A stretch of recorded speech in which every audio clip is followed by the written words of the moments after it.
From deep in the heart of Las Vegas, Nevada, it's the Best of the Outdoors podcast, brought to you by Texas Fish and Game Magazine, the voice of the Texas outdoor nation. I'm your host, Dustin Warncke, joined here by Chester Moore, and I'm questioning if there's a heart in Las Vegas, but yeah, let's go for it. There's a deep heart in Texas, but I'm not sure about Vegas, man. I'm playing off my words. I know it. I open the show with every single show. I got you. Anyway, but so lots of stuff going on. It's a Tuesday, first official day of SHOT Show, and we're rocking it, man. So tell me some of the thoughts that you've got on your mind with some of the conversations you had today. Okay, sleep, tired back. It was rough, man, but the thing about the SHOT Show, for someone who's never been to the SHOT Show, is the fact that it's immense. People really have no way of thinking. Like if they've been to like a sporting expo or something, right? And there's no comparison to something like that to what's here in terms of the scope of products and the scope of people. I mean, there's like 50,000 people in that building. There's like 60,000 people. Yeah. It's more than that. But, it's crazy. You know, and the thing I've always equated it to is take the biggest gun show you've been to and multiply it by 1,000. It's not even close. I mean, this is so over the top. It's crazy. It's really crazy. So there's that status. I'm like, man, there are too many people here. It's getting on my nerves. But you've done this for 10 years, though. Yeah, I've only done it for 5. I said that the first year. And I'm like, it's too many people. But, you know, once you get past the sea of people, you see some really interesting products and stuff, you know. And that's and that really is what it's about. Mm-hmm. The first day is almost always, because we come here to work, so a lot of what we're doing is meetings and things. But between those meetings is trying to just look at some really cool product and try to. I haven't found a theme kind of for the show yet, you know. Kind of the new innovations, but I'm sure by Thursday it'll come together. But I saw some pretty neat stuff today, and I tell you what, if you are a gun nut or if you are just someone who loves to hunt and loves the rifles and ammo and everything, this would be the place you would just dream to be. Sure. Yeah. No, for sure. So the coolest thing I've seen so far. And I'm going to blog on this. I'll have all the details of the product name, but I'll just give you the tease, is a game camera with antler recognition technology. Oh, my goodness. Yes. Such a thing exists. Yes, and what it does is I sat down and talked with this guy a while. We're going to be blogging on this at fishgame.com with more details and stuff. Sure. Is you set a game camera out or multiple game cameras on this platform, okay? Let's say you have a deer lease and you have 5 cameras out, okay? And they all will send a message. They'll upload it like to a cloud, right? And you go into an app or a computer on your PC, and you look into your game cameras, and you'll have a list of bucks. It files them in buck folder. Whoa. Or just if there's just deer, you know, with does on it. And so all the bucks will show up in a folder. So it files out the bucks. Okay. So you don't have to sort through 10,000 pictures of raccoons. Right. Like we get in Texas. This guy from Ohio, wherever he's from, was saying, well, they get more coons than anybody. I said, let me tell you something. Until you've been to a South Texas or East Texas deer feeder, you have never seen coons. I was like, we got coons the size of Kong. Dude, they're huge, man. That's for sure. You know, I had a friend of mine sleep out in Big Bend, right? And her and her husband were in the back of a pickup truck sleeping under the stars in Big Bend on an air mattress. And they messed up, and she left like a granola bar piece by her. She wakes up, and there's a coon, you know, right next to her eating the food, and it kind of scurries up by her feet. So she takes a stick she had to whack it, and the coon grabbed the stick and hit her with it. True my God, that's crazy, dude. It's a true story. Oh. So we got the best coons, but it filters all that out. And here's the other cool thing. They're already working on one that will recognize hogs, javelina, I think moose and elk.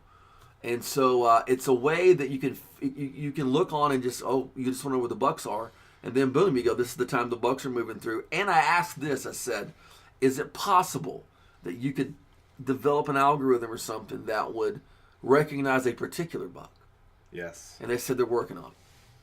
Wow. So I thought that was pretty dang cool. That is cool. Will you tell us what company or no? I don't have the notes here with me. All right. But I've been working on I've been working on a blog for him, and I don't want to get all the details wrong on the stuff I'm here, but I promise you, fishgame.com, by the end of the week, you're going to see this. Right. You're going to see this. It's really, really cool. No, but I sat there and talked to the guy for 15 minutes, and he walked me through the program and showed how it works. It was incredible. Oh my gosh. Yeah. It's amazing. Did you see anything that kind of rocked your world? I did, but since you're tired, I'm not going to go through all of it. Was it a paintball gun? It was not a. Okay. Was that a paintball gun? Explain the paintball thing, because I wanted to bring this to our listeners, because I laugh so hard, my ribs hurt every time we talk about this. All right, so I have a pretty snarky sense of humor, and yes, you do. You know, and I'm walking around the show going, you know, I love our military. My dad was a military man. My dad was a military man. But I'm not real big fans of some of the folks who act like military men who probably weren't even Cub Scouts. Yes. I'm thinking, you know, Mulan lame. You can't get Purple Hearts for paintball. For paintball. I love it. That's great. So I respect our military service people, both men and women who didn't serve, no matter what service, whether it's the Coast Guard or whether it's the Navy SEALs. Right. But I'm not real keen on some of the guys who never made it past Cub Scouts and are more military than Rambo. There's more tactical gear here than Carter's got liver pills, it's man. Crazy. I mean, the law enforcement stuff is really cool, and I get that, and those are the men and women that are protecting us and all of this stuff, but the amount of tactical gear is off the chain. I think there are more tactical boosts to show than there are police in America. It's crazy. That probably wouldn't be that far from the truth. It's really. crazy. I mean, it is crazy. Yeah, we're talking rows and rows. But you can't see the end. We got to keep in mind this is a global show, though. Yes, it is. So I saw a guy from the IDF today, the Israeli Defense Forces here. I saw some German military, here, and so it really is a global show. Yeah, it is. But and getting past the snarkiness and having fun. I know. Did you see any particular product that I kind of want to hear what you saw? So yeah, the one thing that caught my eye, and I'll talk about the rest of this after you go to bed because I know you're tired. Yeah, I know. I'll talk about the rest of this on the show when you get to bed. But Hyskore, they're one that I wrote an article about, a blog post about. Hyskore, Hyskore. They make shooting products, and basically what they have done that I wrote about recently was the degreaser, which is a small parts tank that you take all of your AR pieces and all your pistol pieces or whatever and put them in there, and it's got a little tray. It goes up and down, and basically keeps your stuff where you can clean your parts without having to lose everything, or losing in a sink or whatever the case may be. Use your solvents and that kind of stuff. But they made something they call the Range Hound, and it is a target system that uses T-posts. What redneck in Texas does not have T-posts, Chester? Everybody. And I walked up and I was like, this is flipping brilliant. And the guy continues to bring the ingenuity to his his brand, and it literally is one T-post across and 4 T-posts in a this is hard to explain on a podcast, I know, but it's 4 T-posts holding up one T-post that basically you hang a chain from and hang a target. He's showing you with his hands. I'm showing you with you. Yeah, thank you, Chester. But it's one of the most. Wow. I mean, to use something that every guy's got that owns land as T-posts. And making it into readily available at any Tractor Supply or wherever you go, Lowe's or whatever, and making it into a shooting system. And his whole deal is all about Bubba. He always jokes around about, well, Bubba knows this and that kind of stuff. But my best friend's named Bubba. He's thought about what Bubba wants. What Bubba wants, Bubba will pay for. That's right. That's how the business works, right? Yeah, that's for sure. That's for sure. That's cool, man. I mean, that's I hadn't seen that yet. That's pretty. Yeah, cool. I'll show you what it looks like. I've got a picture of it, and I'll post it on the show notes too because I think it's one of those innovative products. I was just like, oh my gosh, this is crazy. So, what else did you see, Chester? Well, man, walking around the show, I didn't get a chance to look quite as much as some of the hunting component stuff. That I'm trying to get some of that tomorrow. Sure. I saw a lot of rifles today, and CZ had an amazing 22 with a suppressor built into it. Integral suppressor. Yeah, integral suppressor. We talked about those yesterday with for like $400. Oh my gosh. Yeah, for like $400. And this was a pistol? No, it was a rifle. A rifle. A rifle. Okay. Yeah. And I'm like, dude, I mean that's just, You know, I mean that's like the price. You know, that's like the price of like your average 22. Right. You know, a good quality brand. Yeah. You know, Yeah. so I thought that was pretty amazing to see something not only that is really so cool if you're into varmints, hogs, and stuff like that, but also that was just so cheap. And they make great stuff, you know. So I was very much impressed with that. All right, here's the picture. I'm just going to show you. This is what this looks like. 4 T-posts holding up 1 T-post. That's crazy, dude. Isn't that the best like ingenuity? I mean, for rednecks, that you know. I mean, straight up redneck. And he jokes around about saying Bubba, you know, as in you know the guy that's just your regular redneck guy. But it makes a lot of sense to me of taking something that you're using and modifying it anyway. Well, you know, the great thing about that is it's obviously not made out of titanium or something. You know, you'll see some of these things sometimes. It's like you'll go to the booth and they'll be like, we have we have the adamantium, we know what made Wolverine's claws out of device today. And why do we make it out of this? Well, because it's made out of adamantium. Can you tell me how it helps me? No. Well, why am I paying like $4,000 for something that would cost $400? Yes. You know? But when you see something like that, you go, that guy's just trying to make something that works. Yeah. That's utilitarian. That's totally, something that makes a lot of sense. So, I mean, that's the kind of stuff, this is the kind of innovations I look for as just your common man stuff that really takes something and does some ingenuity to it. And there's one of the agencies that I met with today that I wanted to bring this up on the show. You know, there's been a bit of a downturn. Some people call it the Trump slump, or it's political, it's whatever. Some of the buying has slowed down in sporting goods with hunting and fishing stuff recently within the last year or so. Especially Phil, tell me we need a boogeyman out there? No, we don't need a boogeyman out there. But the agency head of the agency that I met with today said, you know, there's 2 things. There's value and there's innovation. Companies that come up with value and innovation are going to survive anything. And that's what's going to really win people over that come to SHOT, you know. And I think that's definitely a good theme or consideration or trend or whatever. It's the guy who wants to be the marathon runner versus the one who wants the 100-yard dash. Right, the sprint, you know? exactly. Yeah, so I think that's really cool that there are, because there's I haven't been there. But there was a big sign talking about there's a new section for companies that have never been to SHOT Show. Right, the next exhibits, yeah. And, there's a lot of, here today, gone later today in this industry. Yes, there is. And the fishing industry, too, people who have an idea they think may be cool. And, you'll see gimmicky stuff. Right. And you'll see them 1 year, maybe 2, then they're gone. But I think what the gentleman was probably telling you was the ones that figure out something that's valuable and works and and solves a problem will stick around. Yeah. Absolutely. No, that's great. So I just kind of wanted to get what other finds did you can come to mind right now? Anything else? One of the things I had, my conservation of wildlife is really a central thing to me. And if you go to the ICAST show, you walk in, there's Conservation Alley. I always call it Conservation Row. Row, alley, whatever it is. Same thing. Yeah. Alley sounds a little more. It does. Row sounds very dignified. Very dignified. Yeah. So anyway, they have all these conservation groups, and I had to go down to the basement here to find them. But I had a great conversation with the executive director of the Dallas Safari Club. Okay, cool. Yeah, and we talked about lions. And I thought it was really interesting because I saw a press release that, a story actually in the news. That Dallas Safari Club just basically came out against the canned lion hunts in South Africa. A lot of the lion hunts in South Africa are lions that are basically bottle raised and put out on a high fence place and you shoot them. Right. Or not maybe bottle raised, but raised in captive situations and put out. Yeah. And they came out against that, and the reason was, number one, they said it wasn't fair chase, but the real catch was the fact that it is not helping the harvest of wild lions decrease.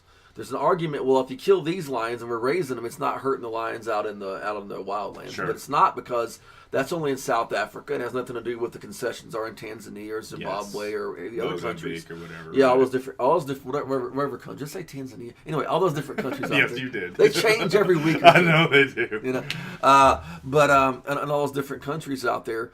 And that there's all these different challenges, and we talked at length. I was really impressed with his knowledge And we talked at length about some of the problems with inherent problems with poaching. And I just straight up asked him, I said, is there ever a point where you're like, we need to cut off lion hunting in X country? He goes, well, the slippery slope is that if you cut off any of that hunting, that the $100 aren't there, and there's no poaching patrols and stuff, and there's just unlimited, unmitigated poaching. Right. And we got to talking about the rhinoceros problem, And if you're listening, you think, well, why should I care if there are rhinos? Because it's one of the greatest animals God ever created on the earth. And wouldn't it be a tragedy that we let such a great animal disappear? Sure.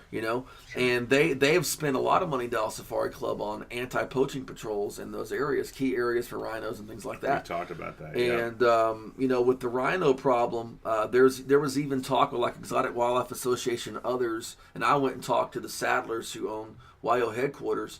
They wanted to get rhinos. They actually had South African representatives on their ranch, said the habitat was great. But that thing that a lot of ranchers want to get involved in seems to be covered up in red tape because of, international moving animals across borders and there's just a lot of things. But the guy told me something very interesting. He said he thinks that the level of security that you would have to have would be unmatched because of the value. So it was just an interesting conversation. Now, he didn't say it couldn't happen here in America. He was just saying there's been a lot of problems, reason it hasn't happened yet, Right. But we're going to be talking more with him. It'd be great to get on your podcast. Oh, for sure. We've been talking more with him about some conservation things. And we hear a lot about, because I asked him, I said, is there anything in any African country like Pittman and Robertson where excise taxes? And he said no. And basically how it goes is, the federal governments own most of the land, or the different regional governments or whatever, and they'll like lease a concession to a bidder like a professional hunter, a PH.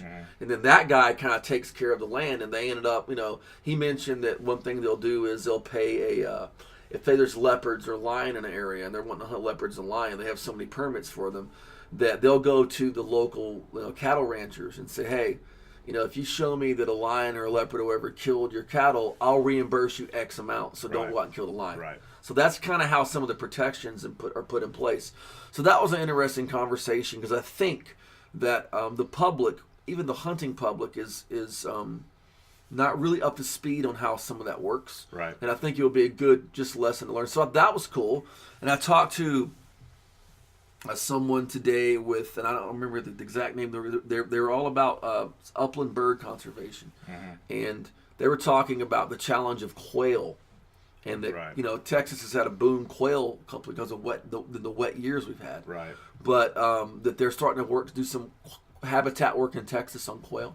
Oh, wow. And the coolest thing I had heard today, I talked with a gentleman from the National Wild Turkey Federation. Okay, and WTF. And we're talking about turkey in Texas, and I said it's a shame the Easterns haven't, done better back in East Texas. And I said maybe we can figure out, a formula for that to make it work better or something like that. And we started talking about all the Rio Grandes. He goes, there are Gould's turkeys in Texas. No way. I said, there's what? Yeah, say that again? Yeah. He said, I've got to go look this up. Okay. And I got to research it. Sure.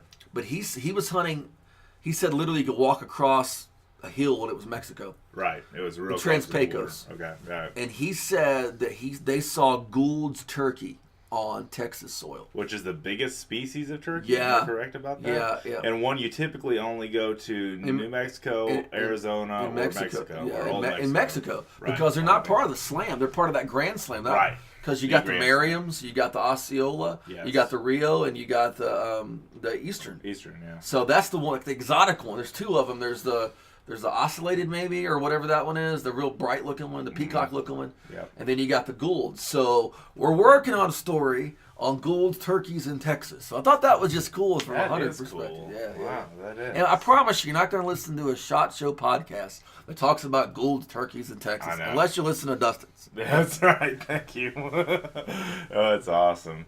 Well, I don't want to take too much more of your time. I will do a wrap-up of some of the stuff that I saw today, and we'll get back on this tomorrow if that's all right with you. I would like to say one thing. It was really interesting today.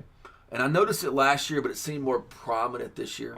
Like I'm walking by the NRA's gigantic, booth. They have this really huge display with a lot of different facets. Yes. And I'm looking at different people, and I'm seeing a lot more different faces in promoting the Second Amendment and content. You know, you'll see, oh my God, you see African American people, which, you know, I'll be honest with you, you did not see that until recently in the sporting industry. No, there were plenty of African American shooters and hunters. You just didn't see them on magazine covers and NRA ads or whatever. Now we're seeing more of that. You know, like Dana Lesh, and different people up there, more women speaking out, people of different demographics and nationalities and religions and things like that. You know, so I thought that was a cool, and I even saw it more in the advertising in other companies. Yeah. You know, like I would see that. So I'm going to give, because I saw it last year with the NRA, and I want to give the NRA kudos for that, because I think it's spread out. Where I'm seeing more of that. You know, I think it's awesome and incredible that, look, we can have, I don't care who the guy's purple, if they're a good human being and they support, you know, conservation or support the Second Amendment. I think it's cool that it's no longer just Anglo-Saxon dudes. Right. And I was just going to say that. It doesn't always have to be white guys that are the poster child. It was usually some old, unattractive white guy. Right. You know what I mean? A grumpy, angry white guy. You know, he's up there, he's shaking his fist. And, you know. He's mad. And now it's a dude with, like, sleeve tattoos. And I noticed a few of those where they had the ad where you couldn't even see the guy's face. He's in camo. But you see the arm, it's got sleeves on it. You know, so there's little things that are, what I'm trying to say is inclusiveness. Yes. You know, we're America.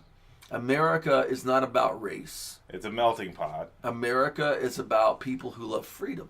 Right. And every single race, every creed deserves freedom and loves freedom, and we're all God's people, man. I'm a follower of Christ, man. We're all God's people. I mean, I worship a Jew.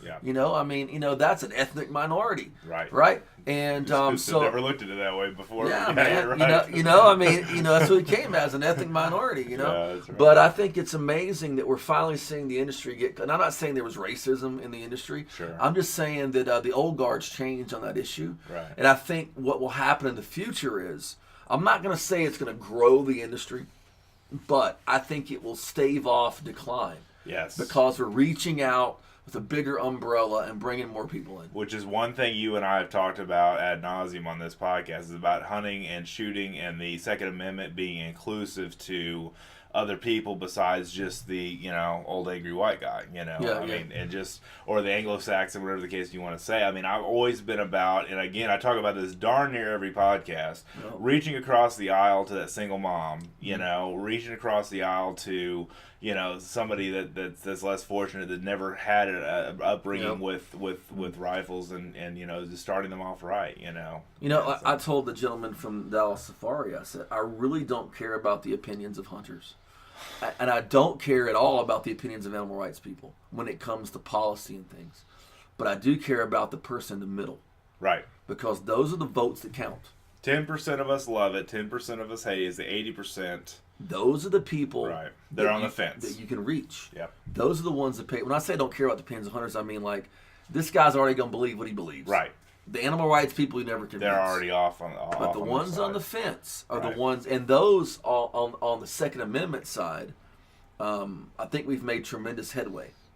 Despite tragedies like Mandalay Bay here. Sure. Heart-wrenching to drive down the road and see that. Yeah. You know. Absolutely.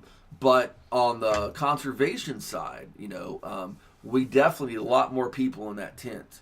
And we may never convince them to pick up a shotgun, go shoot some mallards and join DU.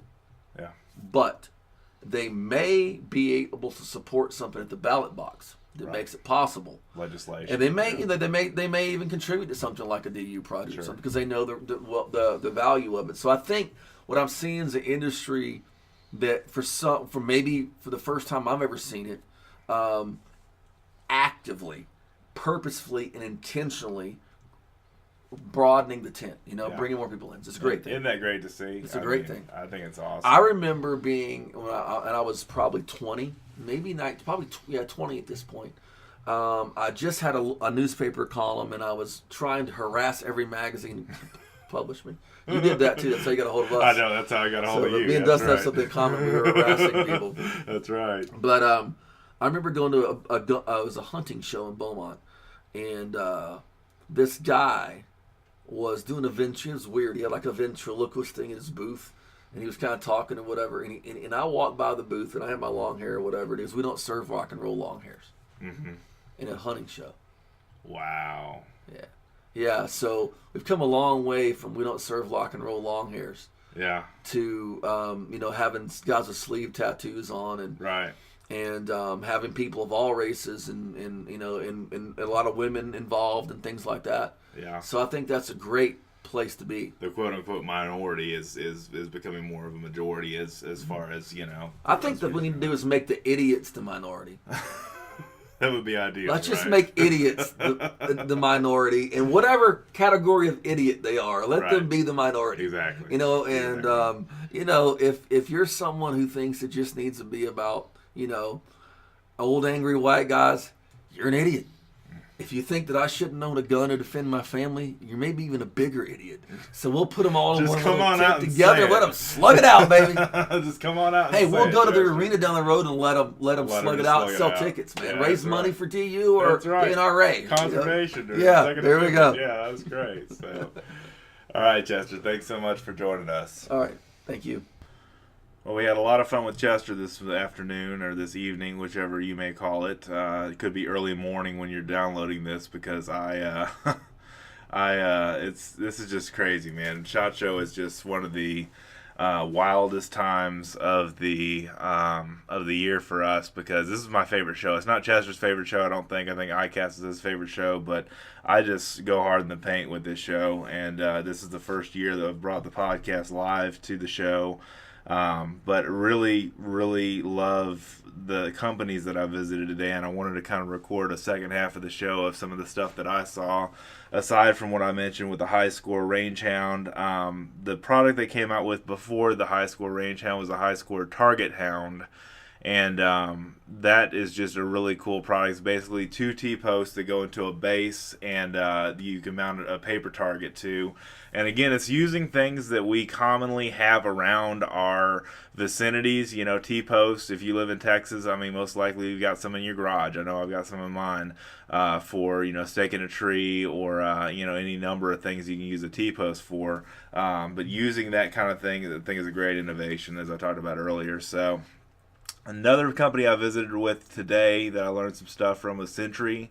Live to Protect is their motto, and they are big into a wide variety of backpacks and hunting packs and those kind of things, as well as Scopecoat, which they purchased a few years ago. And I got to talk to Jared Cox, who's their customer service guy, and he's pretty easy to talk to on the phone if you give him a call. But basically, the one thing that's news for them is the HexMag acquisition. They basically just merged or bought out HexMag. I don't know how that all went down, but they basically have a conglomeration with them, and so that's kind of opened up a whole new wide variety of different things that can happen there, and I'm excited about that merger. The other thing that I thought with their packs, this is really cool, is called 1080 technology versus Molly webs. If you have a tactical backpack of any kind, and a lot of us in the outdoors do, this is a webbing material. It's not like Molly web where you have to have it. It's hard to explain this on a podcast, but it's not like Molly web. It basically allows you to mount, whatever you want to on your backpack. That's a Molly style mount to do that vertically, horizontally, or at a 45-degree angle.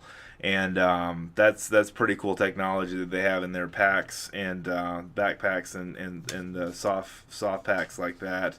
Is that 1080 technology. So I wanted to definitely bring that up because it allows you to do a little bit more than you can with a Molly bag, with a Molly pack. And so I wanted to definitely bring that up. Also met with Timney Triggers today, and they caught my eye initially at an NRA show a few years ago because they have triggers, drop-in triggers pretty much. You have to inlet a stock on a wood Mosin Nagant, but they have triggers for Mosin Nagant, 7.62 by 54 rimmed, 9130, M44, M38. I've got all of those. I'm a big Mosin fan. I also love Mausers, the 98 action. They also make drop-in triggers for the Mauser 98 action, and they had both of those guns on display. And I didn't fire, but obviously at SHOT Show, dry fired a couple of those a couple of times, and some of the best single stage triggers I've ever shot. Timney Triggers, and they've been around for over 40 years, consistently making good triggers, and AR triggers, Remington 700 triggers. I mean, you name it. There's so many different trigger manufacturer models that they make triggers for, and so that's a really cool place to check out, Timney Triggers, and you can check them out online. Also visited at the Barnett booth, and had a lot of fun with those guys. David Barnett came up and shook my hand. He's the grandson of the founder of Barnett Crossbows, which is now owned by Plano Synergy. So it was a Plano booth that I saw him out. And they really have a lot of different hunting stands and those kind of things.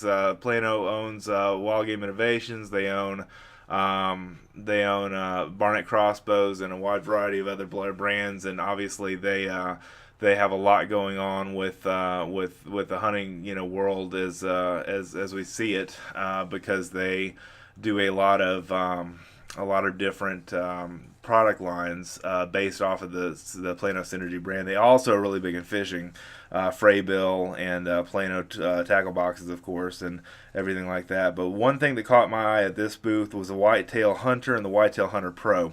The Whitetail Hunter is basically built for a youth, a kid that's basically just starting out crossbow hunting. The Whitetail Pro's a little bit longer, and both of these shoot at 400 feet per second is what they're rated at. And I was really, really blown away by by just the look at those bows, those crossbows, and just the overall innovations that have been put into what they've done.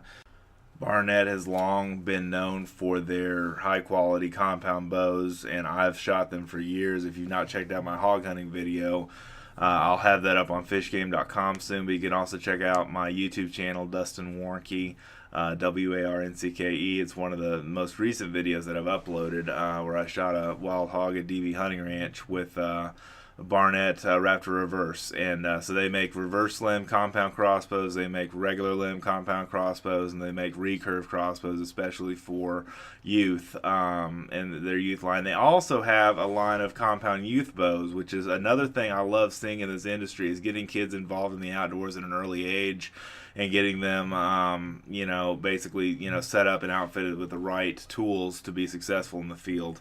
So I definitely wanted to give a big shout out to Barnett Crossbows, because I don't know what else to say, man. This stuff is awesome. So I got to meet with them, and then I also visited with Yamaha ATV. They had the Wolverine on display and a couple of other side-by-side ATVs. Big shout out to these guys. They've run with us in the magazine before, back in 2016. And they've got some really, really innovative products in the ATV and side-by-side realm. And really incredible meeting with those guys. Basically just talked about what's coming up in the future for them. And we, in the February issue of Texas Fish and Game, which should be hitting the newsstands and the mailboxes 1st of February, so probably next week, if not sooner, you'll see the new gear that I did in there for the Wolverine side by side, and I've got a picture of it, and I also have a really cool write-up about that they sent me to publish in the magazine, Texas Fish and Game. So anyway, be on the lookout for that. It's really cool stuff. Also, next up was Outdoor Edge. I got to hang out with their creative director, John Ortlieb, and really got to... They are really known well for the field to the freezer, but now they've expanded, which I think is the right thing to do, regardless of the economic conditions, regardless of what we talked about before with Chester. When everything else is contracting, that's my opportunity to expand in life, and they've done that well. So they've gone from field to freezer to field to table, and they came up with a new product called the Grill Beam. And spatula tongs, basically, is what it is, a combination. It has a flashlight and a bottle opener integrally built into the spatula tongs that they call the grill beam, and I think it's one of the coolest kitchen tools I've seen, or as far as grilling tools go. They can basically extend, and again, this is hard to show without actually being on video, but they extend and reach out when you're trying to keep away from the flames, that kind of stuff, of your grill. Or they shorten if you're just dealing with a really small grill, some kind of small grilling situation. But they're good for both long range and short range grilling, and flipping. And I just think they're a great tool. They're part tong and part spatula, and they have a flashlight which is removable, and they have a bottle opener included, which I think is just great.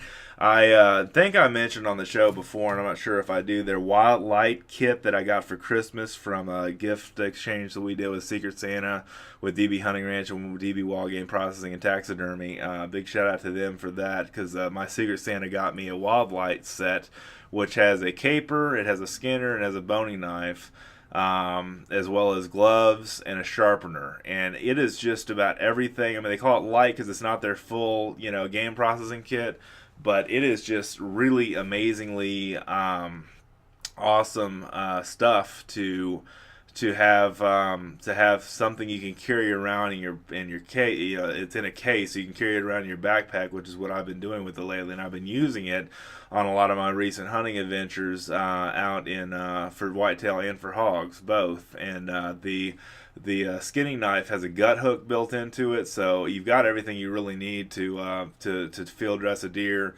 field dress a hog, whatever kind of big game that you're after. Even for small game chores, I think it's a great knife set. So that's 3 of their knives and a sharpener and some gloves, and obviously you can replace the gloves with your own gloves, but that's really cool. I've owned a Razor Light, I believe is the name of the their original knife that they came out with. It has the replaceable razor blades. I talked about that a little bit on the Sunday night podcast to Monday podcast that we did a couple of podcasts ago, and man, that thing is awesome. The replaceable blades are really easy. If they don't get gunked up real easy, you can wash them out and clean them real easy after you remove the knife insert or the razor insert, and they keep their edge real well. And I've got a lot of good things to say about the Outdoor Edge Innovations, so be sure to check those guys out online. I'll try to put a link in the show notes, or at least give the name of the company to remind you to go check them out.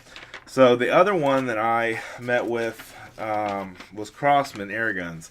They recently acquired Laser Max, and this was a pretty good acquisition because Laser Max is one of the top companies for laser sights for handguns and for other applications, but mainly for self-defense and target shooting and those kind of things. Laser Max has been kind of a leader in that industry, so that's an exciting thing. What caught my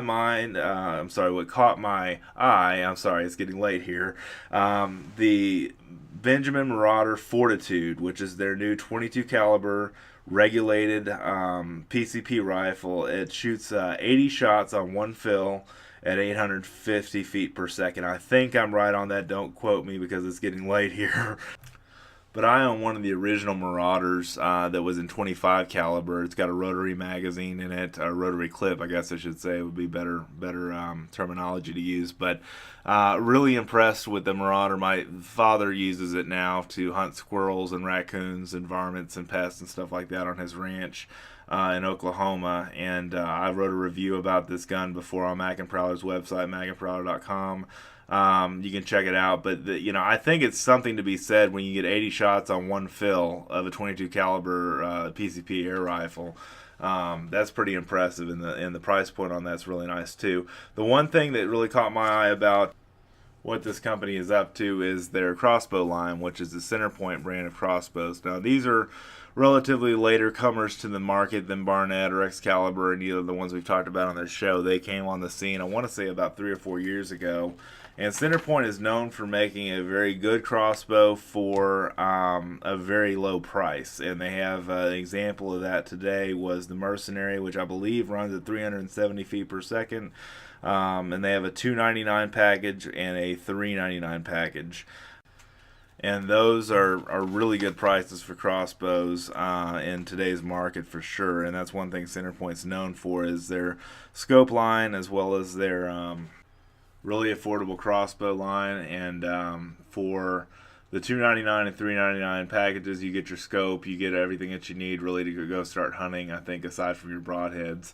And this is just a really cool company to check out for crossbows as well. So I try to cover the gamut on everything that's out there. I can't cover it all, obviously, but I at least wanted to bring up Centerpoint. It's one of my picks for a good quality crossbow at a low price, for a consideration there, especially for youth. You're just getting started out with a crossbow, especially for your first crossbow. I mean, the price point is just unbeatable in that regard, so definitely check that out. Also, they have a DPMS SBR. This is a BB rifle, and what's really neat about this gun is that it runs full auto with BBs, and it's $179 MSRP, or basically retail price. It runs on CO2, and I believe it runs at 1,400 rate per minute fire. So that's a lot of BBs downrange in a short amount of time. You don't need to have extra stamps or any kind of legality issues with owning one of these, because it's a BB gun. But it's fully automatic, 1,400 rate per minute rate of fire. I'm pretty sure I wrote that down right. And really cool gun to check out. It's basically an AR-15 frame style gun that runs full auto with BBs. So $179, that is hard to beat right there in the airgun world. So they also have the Pioneer Airbow. I've talked about that on the show before. I want to have Jay Duncan, who's the guy that I met with today. He kind of gave me the tour of what was available in the crossbow line and the airgun line. The Pioneer Airbow is one of the most revolutionary pieces of technology as far as it being a PCP powered air bow. It's not really an air gun, but it shoots an arrow, so it's kind of in a class of its own.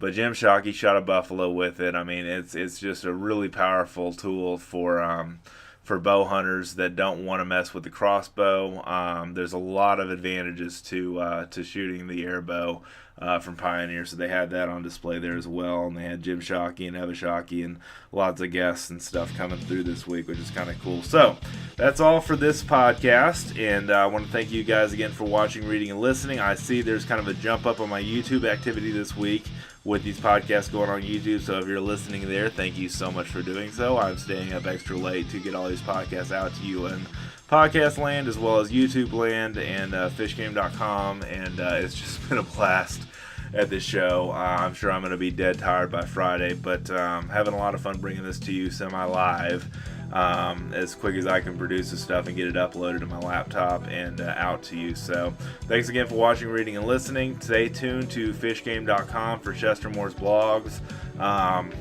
Dustin Ellerman will probably have some stuff up there coming forward for SHOT as well.